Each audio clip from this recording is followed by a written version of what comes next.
Менә шушының хәтле үзебезнең милләтебезнең шәхесләре җыела, бер юлы бергә җыела алуына мин бик шатмын. Нәкъ менә 4 ел элек, нәкъ биредә әлеге проектка яралгы бирелгәндер. Әсхәр абый үзенең 80 еллык юбилеена эндәшкән иде.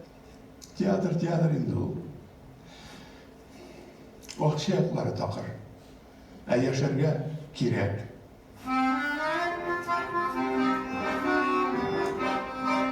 Гафу итегез.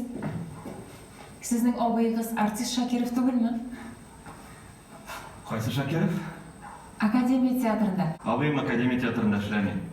Мин бит аңлаттым татар халкына ни өчен татар театры кирәк икәнен. Әгәр дә театрда гомумән сәнгать белән бәйләнгән әйберне хөрмәт итеп эшләмәсәң, ул милләтнең киләчәге юк.